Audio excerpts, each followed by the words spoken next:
Hi students, మనం last సెషన్లో ఏం చేసామంటే ఇంటిగ్రేటర్ డిఫరెన్షియేటర్ గురించి డిస్కస్ చేసాం. Now this is the last topic of unit 3. దీని పేరు ఏంటంటే వోల్టేజ్ కాంపరేటర్. కాంపరేటర్ అంటే సింప్లీ కంపేర్ ది వోల్టేజెస్. వోల్టేజ్ని ఏం చేస్తుంది? కంపేర్ చేస్తుంది. దాన్ని మనం ఏమంటే వోల్టేజ్ కాంపరేటర్ అంటున్నాం. దేన్ని కంపేర్ చేస్తుంది అంటే కనుక మనం సపోజ్ సర్క్యూట్కి మనం ఏం చేస్తున్నాం, ఆపరేషన్ యాంప్లిఫైర్కి ఏదైనా ఇన్పుట్ ఇస్తున్నాం. సో ఆ ఇన్పుట్ని ఏదో ఒక రిఫరెన్స్ వోల్టేజ్తో కంపేర్ చేయాలి. సో దీన్ని మనం ఏమంటాం అంటే కాంపరేటర్ అంటాం. ఈ రిఫరెన్స్ వోల్టేజ్ యూజువల్గా ఎలా ఉంటుందంటే డీసీ వోల్టేజ్ ఉంటుంది. మనం ఇచ్చే ఇన్పుట్ ఏంటి? AC voltage. సో ఈ వోల్టేజెస్ని ఏం చేస్తుందంటే ఇది కంపేర్ చేస్తుంది. సో అందుకే దీన్ని ఏమంటాం అంటే మనం సింప్లీ కాంపరేటర్ అంటాం. ఓకేనా?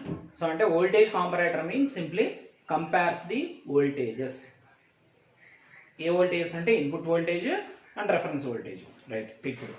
ఇప్పుడు ఈ వోల్టేజ్ కాంపరేటర్ యొక్క సర్క్యూట్ డయాగ్రామ్ ఎలా ఉంటుంది అండ్ అసలు దీని అవుట్పుట్స్ ఎలా ఉంటాయి, మనం ఎలా దీన్ని క్యాలిక్యులేట్ చేస్తాం అనేది ఇక్కడ చూడండి నేను డ్రా చేశాను. ఇది దీని సర్క్యూట్ డయాగ్రామ్. దీనికోసం మనం ఉపయోగించేది ఏంటి? As usual IC741 IC. కాబట్టి దీని యొక్క సర్క్యూట్ డయాగ్రామ్ ఇక్కడ డ్రా చేశాను. అంటే దీని వేవ్ ఫార్మ్స్ ఎలా వస్తాయి అనేది యువతలో నేను డ్రా చేశాను.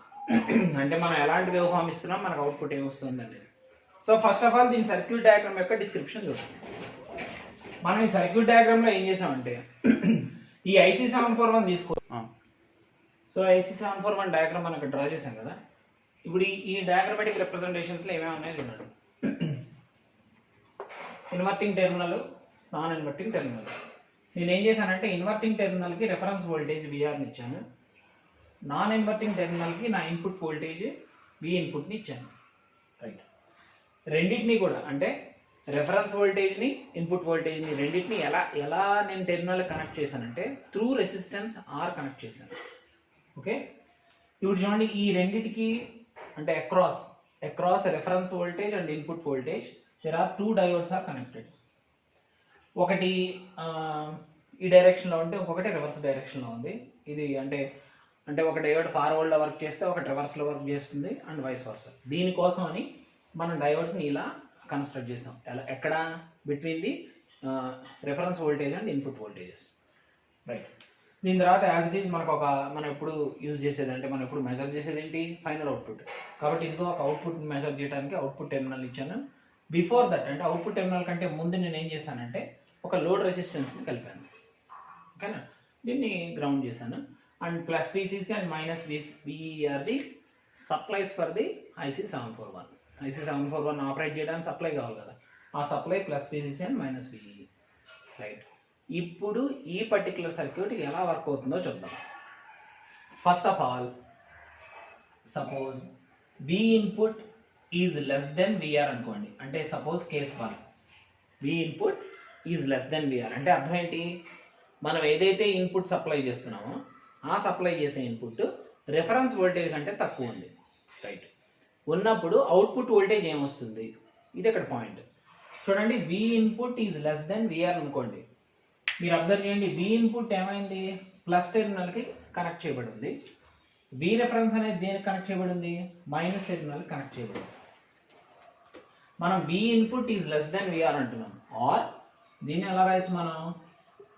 V reference is greater then V input అని రాయొచ్చు, అంతే కదా? అంటే దీని అర్థం ఏంటి? రెఫరెన్స్ వోల్టేజ్ అనేది ఎక్కువ ఉంది comparatively input voltage.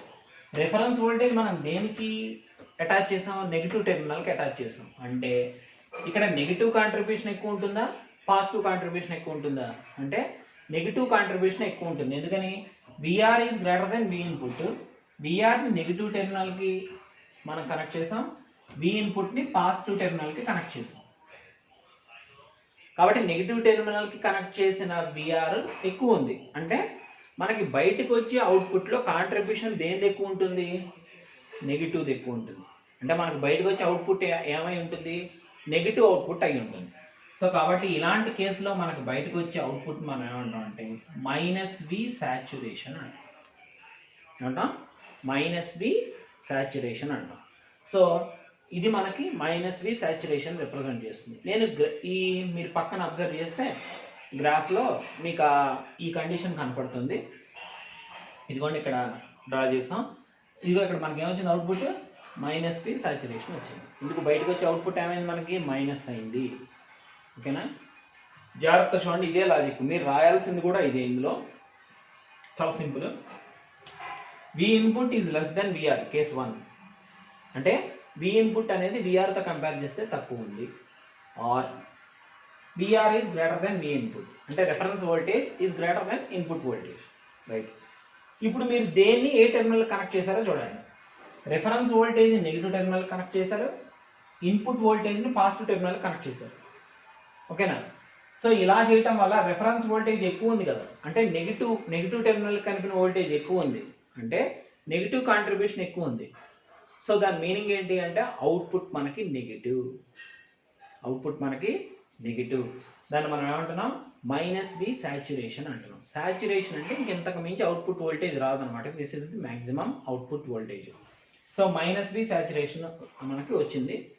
Second case అంటే case 2, V input is greater than reference voltage or V reference voltage is less than V input voltage. ఇది కేస్ 2. సో అంటే ఇక్కడ ఏం జరుగుతుంది, V input is greater than V reference voltage. V input is greater than V reference voltage. V input voltage ని మీరు దేనికి connect చేశారు అంటే దేనికి కనెక్ట్ చేశారు, టెర్మినల్ని పాజిటివ్ టెర్మినల్ కనెక్ట్ చేశారు. V reference ని దేనికి కన్స్ట్రక్ట్ చేశారు, నెగిటివ్ టెర్మినల్కి కనెక్ట్ చేశారు. సో నేను ఏమంటున్నా, V input is greater then VR అంటున్నా. సో వి ఇన్పుట్ని పాజిటివ్ టెర్మినల్కి కనెక్ట్ చేశారు, వి రెఫరెన్స్ని నెగిటివ్ టెర్మినల్కి కనెక్ట్ చేశారు. ఓకేనా, V input is greater then VR అంటున్నారు అంటే అప్పుడు అవుట్పుట్ యొక్క కాంట్రిబ్యూషన్లో దేనిది ఎక్కువ ఉంటుంది, ప్లస్ యొక్క కాంట్రిబ్యూషన్ ఎక్కువ ఉంటుంది. సో ఇలాంటి కండిషన్స్లో నాకు ఎలాంటి అవుట్పుట్ వస్తుందంటే ప్లస్ వి సాచురేషన్ వస్తుంది. అవుట్పుట్ ఏమొచ్చింది, నాకు ప్లస్ వచ్చింది. సో ప్లస్ వి సాచురేషన్ వచ్చింది. ఇప్పుడు ఈ రెండు కేసెస్ని అంటే minus V saturation plus V saturation ఇక్కడ గ్రాఫికల్గా చూడండి మీరు. ఇది మనం ఇచ్చిన ఇన్పుట్ వోల్టేజ్ అనమాట. ఇది మన ఇన్పుట్ వోల్టేజ్. ఇక్కడ డాట్స్ పెట్టాను చూడండి నేను. ఈ డాట్స్ మన రెఫరెన్స్ వోల్టేజ్. ఓకేనా, ఇప్పుడు ఈ కంపారిజన్లో మనకి ఇక్కడ అవుట్పుట్ వస్తుంది, అదే ఈ గ్రాఫ్. ఫస్ట్ కేసు ఏంటి మనకి, V input is less then VR. ఇలాంటి కేసులో మనకు వచ్చే అవుట్పుట్ ఏంటి, minus V saturation. Second case ఏంటి, V input is greater than VR అంటే ఇగో ఈ పార్ట్ అనమాట, ఈ హై పార్ట్స్. ఇలాంటి టైంలో మనకు వచ్చే అవుట్పుట్ ఏంటి, plus V saturation. So minus V saturation plus V saturation. యూజువల్గా comparator minus V saturation and plus V saturations మధ్యలో ఆసిలేట్ అవుతూ ఉంటుంది అనమాట. ఓకేనా, అంటే ఇదేమో మైనస్లో ఇంకా ఇంతకు మించి కిందకు ఉండదు వాల్యూ, ప్లస్లో అంతకు మించి పైకి ఉండదు. ఈ రెండు వాల్యూస్ మధ్యలోనే టోటల్ అన్నీ కూడా మనకి అంటే అన్ని అవుట్పుట్ వాల్యూస్ కూడా మనకి ఈ రెండింటి మధ్యలోనే ఉండాలి. ఓకేనా, కాంపరేటర్ అంటే కంపారిజన్ అంటున్నాం కదా. కంపారిజన్ అంటే అయితే లెస్ దెన్ లేకపోతే గ్రేటర్ దెన్. మూడో పాసిబిలిటీ ఏంటి, ఈక్వాలిటీ. సో అంటే కేస్ 3గా మనం దేన్ని అబ్జర్వ్ చేయొచ్చు, ఈక్వాలిటీని అబ్జర్వ్ చేయొచ్చు. సో ఈక్వాలిటీ అంటే చూడండి, కేస్ 3 అనుకున్నాం. Suppose VR is greater then V input. రెండు ఈక్వల్ అయిపోయాయి అంటే ఇన్పుట్ వోల్టేజ్ రెఫరెన్స్ వోల్టేజ్ రెండు ఈక్వల్ అయిపోయాయి అనుకోండి. ఇలాంటి కేసులో ఏం చేస్తుంది కాంపరేటర్ అంటే కనుక ఇందాక నేను చెప్పినట్టు minus V saturation plus V saturation మధ్యలో ఇలా ఆసిలేట్ అవుతూ ఉంటుంది. అది కాంపరేటర్ చేసే పని ఎప్పుడు, ఈ రెండు ఈక్వల్ అయినప్పుడు. ఓకేనా, అలా కాదు. ఫర్ ఎగ్జాంపుల్ ఇంకో కేసును కన్సిడర్ చేయండి. విఆర్ 0 అయిపోయింది అనుకోండి, అంటే అసలు రెఫరెన్స్ వోల్టేజ్ ఏమైపోయింది, 0 వోల్ట్స్ అయిపోయింది. మనం దేంతో అయితే కంపేర్ చేస్తున్నామో ఆ కంపేర్ చేసేది 0 అయిపోయింది. ఇలాంటప్పుడు ఈ పర్టిక్యులర్ కాంపరేటర్ని ఏమని పిలుస్తారంటే జీరో క్రాసింగ్ డిటెక్టర్ అంటారు. Zero crossing detector very important. ఓకేనా, అంటే విఆర్ కనుక 0 అయిపోతే, విఆర్ 0 అయిపోయినప్పుడు ఈ పర్టిక్యులర్ ఆపరేషన్ యాంప్లిఫైర్ని ఏమంటాం మనం, జీరో క్రాసింగ్ డిటెక్టర్ అంటాం. This zero crossing detector always gives the square wave output form. అంటే ఈ జీరో క్రాసింగ్ డిటెక్టర్ ఏమొస్తుంది మనకు, ఆల్వేస్ స్క్వేర్ వేవ్ అవుట్పుట్ ఫామ్గా ఇస్తుంది. అదే ఇక్కడ డ్రా చేసాం మనం. ఇది జీరో క్రాసింగ్ డిటెక్టర్కి ఎగ్జాంపుల్. ఈ రెండు కేసులు ఒక సెట్గా తీసుకోవచ్చు మీరు. తీసుకుని ఇందులో విఆర్ జీరో అయితే ఇది స్పెషల్ కేసు కింద వస్తుంది. కాబట్టి దీన్ని మనం జీరో క్రాసింగ్ డిటెక్టర్ అని అంటాం. ఇలా మనకి ఈ కాంపరేటర్లో వేరే స్టేజెస్ ఉంటాయి అన్నమాట. ఓకేనా? సో అంటే ఫస్ట్ ఆఫ్ ఆల్ కాంపరేటర్ అంటే కంపారిజన్ ఆఫ్ వోల్టేజెస్ని కంపేర్ చేయాలంటే మనకి 2 వోల్టేజెస్ కావాలి. ఈ 2 వోల్టేజెస్ని మనం ఏం చేస్తున్నాం, ఆపరేషనల్ యాంప్లిఫైర్ యొక్క 2 టెర్మినల్స్కి కనెక్ట్ చేస్తున్నాం. Reference voltage negative terminal connect చేస్తాం. నెక్స్ట్ వచ్చేసి ఇన్పుట్ వోల్టేజ్ని పాజిటివ్ టెర్మినల్కి కనెక్ట్ చేస్తాం. కనెక్ట్ చేసి కంపారిజన్ చూస్తున్నాం. కంపారిజన్ ఏంటి మనకి less than, greater than, equal, అంతే కదా. కాబట్టి first of all less than అయితే ఏమైంది అంటే suppose V input voltage is less then VR అంటే రెఫరెన్స్ వోల్టేజ్ కంటే ఇన్పుట్ వోల్టేజ్ తక్కువ ఉంటే ఏమవుతుంది రెఫరెన్స్ వోల్టేజ్ ఏమో నెగిటివ్ టెర్మినల్కి ఉంది, ఇన్పుట్ వోల్టేజ్ పాజిటివ్ టెర్మినల్కి ఉంది. కాబట్టి రెఫరెన్స్ వోల్టేజ్ అనేది ఈ కేసులో ఎక్కువ ఉంది కదా, అది నెగిటివ్ టెర్మినల్ కనెక్ట్ చేసింది కదా, కాబట్టి అవుట్పుట్ నెగిటివ్. దాన్ని ఏమంటున్నాం మనం, -V సాచురేషన్. నెక్స్ట్ కేసులో ఏంటి, రివర్స్ అంటే reference voltage is less then input voltage. అప్పుడు ఏమైంది మనకి ఇన్పుట్ వోల్టేజ్ ఎక్కువ ఉంది. ఇన్పుట్ వోల్టేజ్ ఎక్కువ ఉంటే ఇన్పుట్ వోల్టేజ్ ఏ టెర్మినల్ కనెక్ట్ చేయబడి ఉంది, పాజిటివ్ టెర్మినల్ కనెక్ట్ చేసింది. కాబట్టి మనకు అవుట్పుట్లో ఏమొస్తుంది, పాజిటివ్ అవుట్పుట్ వస్తుంది. అందుకే దాన్ని +V సాచురేషన్. రెండు ఈక్వల్ అయితే ఏమవుతుంది, entire output voltage running between -V saturation and +V saturation. ఇప్పుడు V input V reference equal అయితే.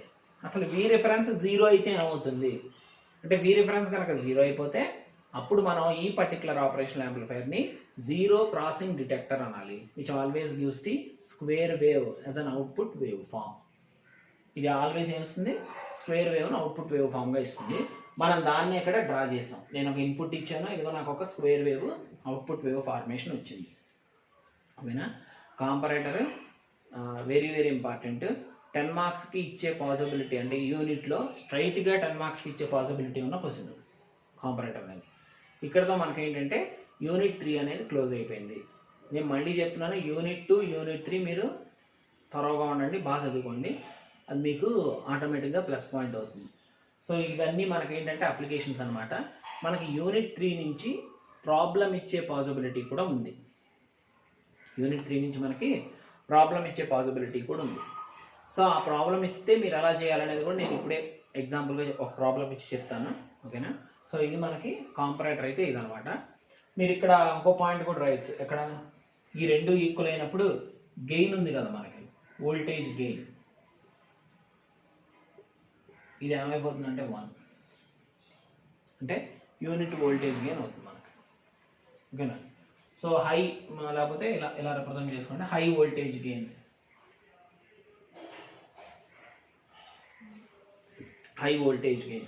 అంటే ఈ రెండు ఈక్వల్ అయినప్పుడు మనకి హై వోల్టేజ్ గెయిన్ ఉంటుంది. ఓకేనా? ఇది మనకి సింప్లీ కాంపరేటర్. ఇప్పుడు నేను అంటే ప్రాబ్లం ఎలా అడగచ్చు అనేది ఒక ఎగ్జాంపుల్ ప్రాబ్లం చెప్తాను. మీరు దాన్ని బట్టి మన టెక్స్ట్ బుక్లో ఉన్న ప్రాబ్లమ్స్ని ట్రై చేయండి. ఆ డౌట్స్ ఉంటే మళ్ళీ మీరు నన్ను అడగండి. ఓకే? ఇప్పుడు నేను ఒక ప్రాబ్లం చెప్తాను, చూడండి. సపోజ్ ఒక ఆపరేషన్ యాంప్లిఫైర్ ఇచ్చాడు, లైక్ దిస్, -1+,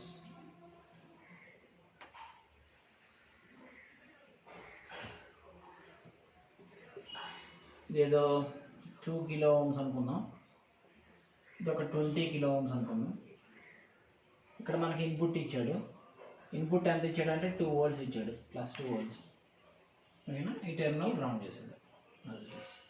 వాడు ఏమంటున్నాడంటే ఇలాంటి ప్రాబ్లం ఇచ్చి calculate the output voltage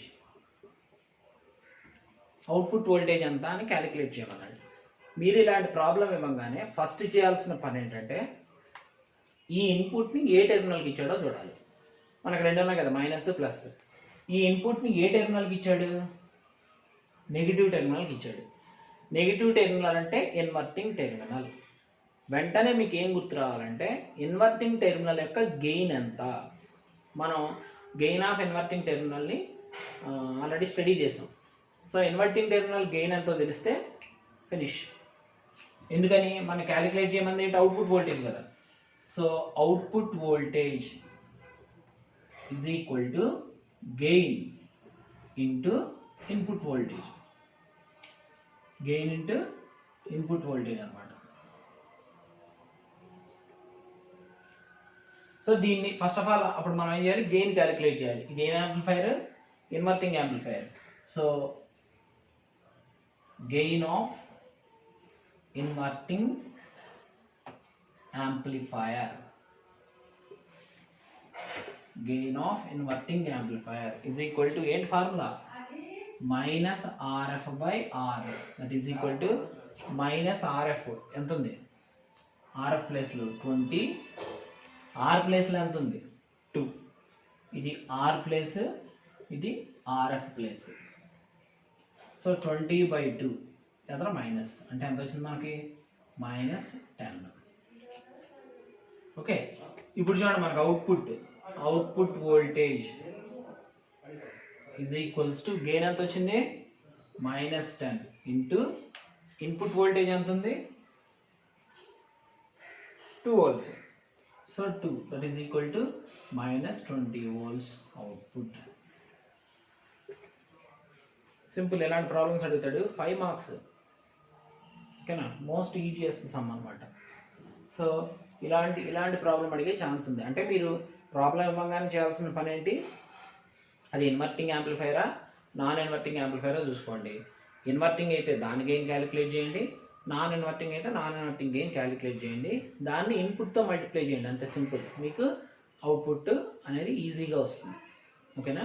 suppose ఇదే ప్రాబ్లము దీనికి ఇచ్చాడు అనుకోండి, నాన్ ఇన్వర్టింగ్ టెర్మినల్, ఎలా చేస్తారు అప్పుడు మీరు చూడండి. సేమ్ ఇదే ప్రాబ్లము నాన్ ఇన్వర్టింగ్ యాంప్లిఫైర్కి ఇచ్చాడు, అంటే మనకి ఇన్పుట్ ఇక్కడ ఇచ్చాడు. అప్పుడు దీన్ని ఏం చేస్తాడు, సింపుల్గా గ్రౌండ్ చేస్తాడు. ఓకేనా. ఇప్పుడు ఇది చూడండి, ఇన్పుట్ దేనికి ఇచ్చాడు, ప్లస్ టెర్మినల్కి ఇచ్చాడు, అంటే ఇది నాన్ ఇన్వర్టింగ్. Formula same. ఇక్కడ మనం చేయాల్సిన పని ఏంటి, gain of non inverting amplifier is equal to, gain formula ఎంత, నాన్ ఇన్వర్టింగ్కి 1 + RF by R. So 1 + RF అంటే 20, R అంటే 2. సో 10 times పోయింది, ఇట్ బికమ్స్ 11. అంటే గెయిన్ ఈసారి 11 వచ్చింది. ఇప్పుడు output voltage is equals to, gain అంటే ఎంత 11 ఇంటూ ఇన్పుట్ వోల్టేజ్ ఎంత 2 volts. So answer is 22 volts. ఇలా మనం నాన్ ఇన్వర్టింగ్ యాంప్లిఫైర్కి ఇస్తే క్యాలిక్యులేట్ చేయాలి. సో ఏదైనా మీకు ఇన్వర్టింగ్ యాంప్లిఫైర్ ఇవ్వచ్చు, నాన్ ఇన్వర్టింగ్ యాంప్లిఫైర్ ఇవ్వచ్చు, మీరు ఏది ఇచ్చినా ఈజీగా ఆన్సర్ చేయొచ్చు. ప్రాబ్లం ఇచ్చాడు కదా వదిలేద్దాం అనే ఇంటెన్షన్లో ఉండొద్దు. ఈజీగా మీకు 2-3 స్టెప్స్కి 5 మార్క్స్ వస్తాయి. ఓకేనా. కాబట్టి మీరు ప్రాబ్లమ్స్ని ఈజీగా సాల్వ్ చేయొచ్చు. ఇలా మనం ఏం చేయొచ్చు అంటే యూనిట్స్ని, అదే యూనిట్ 3లో ఇది మీరు కాన్సన్ట్రేట్ చేయాల్సింది. యూనిట్ 3లో మాకు ఒక షార్ట్ ఆన్సర్, ఒక ప్రాబ్లమ్, ఒక ఎస్ఐ, అంటే ఆన్ అండ్ ఆన్ 20 మార్క్స్ వచ్చే ఛాన్సెస్ ఉన్నాయి. సో ఈ 2 యూనిట్ని జాగ్రత్తగా ఫోకస్ చేయండి. ఓకేనా. రైట్.